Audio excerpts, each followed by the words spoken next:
আসসালামু আলাইকুম dear viewers. আজ আমি দেখাবো কমিউনিকেশনের কেবলের মাধ্যমে কিভাবে ডেল্টা ইনভার্টার এর প্রোগ্রাম আপলোড ডাউনলোড করা হয়।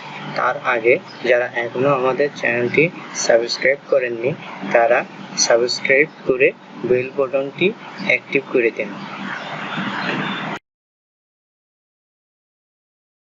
কম্পিউটার কমিউনিকেশন করার জন্য আমাদের প্রয়োজন হবে USB two RS485 communication module, যার এক প্রান্তে থাকবে ইউএসবি পোর্ট এবং অন্য প্রান্তে থাকবে RJ45 অথবা RJ11 পোর্ট।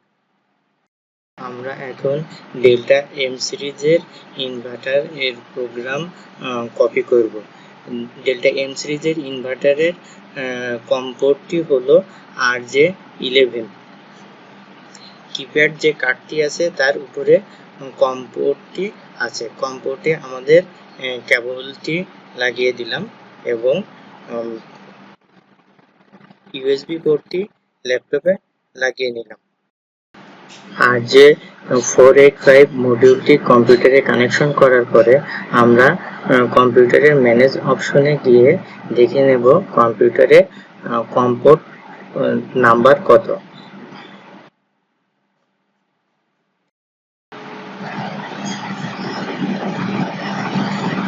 আমরা এই যে আমাদের ইউএসবি সিরিয়াল পোর্টটি 4 নম্বর হিসেবে কম্পিউটারে অ্যাকসেপ্ট করেছে। এখন ভিএফডি সফটওয়্যারটি ওপেন করব। ওপেন করার পরে আমরা অফলাইনের যে রেড সিগন্যাল দেওয়া এই অপশনটি ক্লিক করব। ক্লিক করার পরে কম পোর্টটি আমরা 4 নম্বরে সিলেক্ট করে টেস্ট বাটনে ক্লিক করব।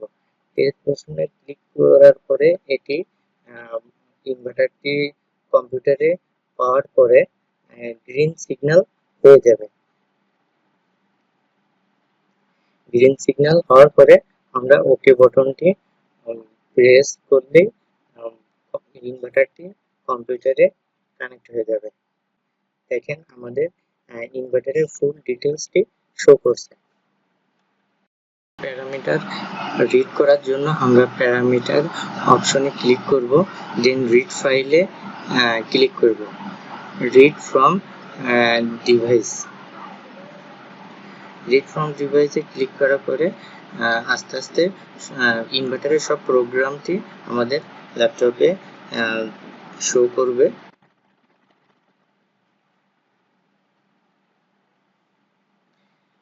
ফুল প্রোগ্রামটি ল্যাপটপে চলে আসার পরে আমরা এটি সেভ করার জন্য সেভ বাটনে ক্লিক করব। সেভ বাটনে ক্লিক করার পরে টেবিল অপশনে ক্লিক করে ওকে করব। ওকে করার পরে আমাদের দুই ধরনের ফাইলে সেভ হয়।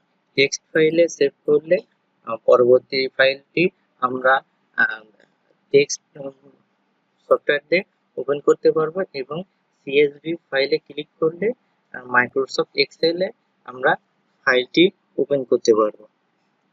দেন ফাইল নেম দিয়ে আমরা সেভ বাটনে ক্লিক করে দিব।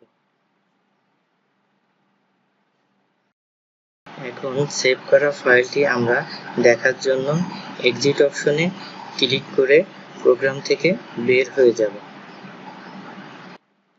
সফটওয়্যারটি মিনিমাইজ করে নিয়ে আমরা আমাদের সেভ করা প্রোগ্রামটি দেখব।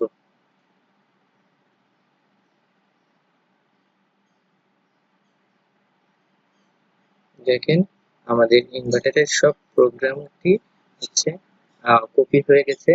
এটি এক্সেলে ফাইলেই শো করবে।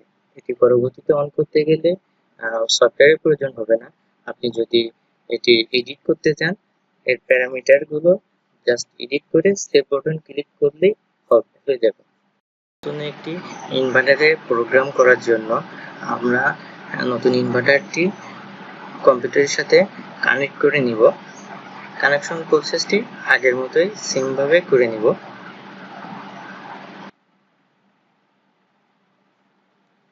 ইনভার্টার কানেক্ট হওয়ার পরে প্যারামিটার অপশনে ক্লিক করব।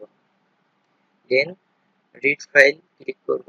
রিড ফাইল ক্লিক করার পরে যেখানে আমাদের প্রোগ্রামটি সেভ করা আছে সেটি ওপেন করে নেব। ওপেন করার পরে আমরা রাইট অল অপশনে ক্লিক করব।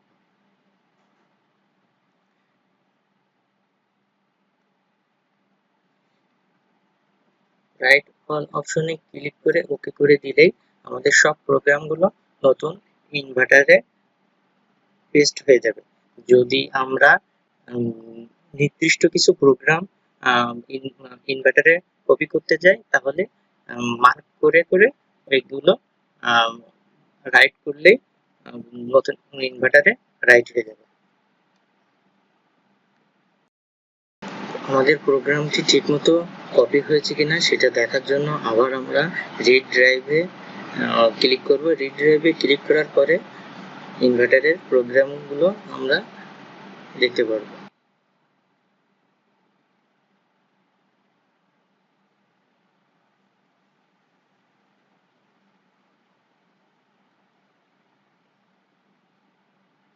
ফিল্টার এই ভিএফডি সফটওয়্যার দিয়ে আমরা ইনভার্টারের কিপ্যাড অপশনে ক্লিক করে ইনভার্টারের কিপ্যাড না দেখেও এটা ল্যাপটপে বা কম্পিউটারে মনিটরিং করতে পারবো। এখান থেকেই আমরা ইনভার্টারের সবকিছু কন্ট্রোল করতে পারবো। ল্যাপটপের এই কিপ্যাড স্ক্রিনে ইনভার্টারের ফ্রিকোয়েন্সি দেখা যাচ্ছে এবং রান দিলে রান সিগন্যাল শো করছে এবং স্টপ করলেও স্টপ সিগন্যাল শো করছে। এখন কিপ্যাড অপশনটি কেটে আমরা ট্রেন্ড অপশনে ক্লিক করব। এই ট্রেন্ড অপশনে আমরা ইনভার্টারের যাবতীয় রানিং ইনফরমেশন দেখতে পারবো। এখান থেকে line voltage, line frequency, ampere সবকিছুই আমরা অবজারভেশন করতে পারবো। আমার এই ভিডিও দেখার পর আপনার যদি ইনভার্টার এর সফটওয়্যার বা কমিউনিকেশন কেবলের প্রয়োজন হয়ে থাকে স্ক্রিনে দেখানো হোয়াটসঅ্যাপ নাম্বারে আমার সাথে যোগাযোগ করলে আমি আপনাকে ব্যবস্থা করে দিতে পারবো। ধন্যবাদ আপনাকে এতক্ষণ ধৈর্য ধরে আমার এই সম্পূর্ণ ভিডিওটি দেখার জন্য।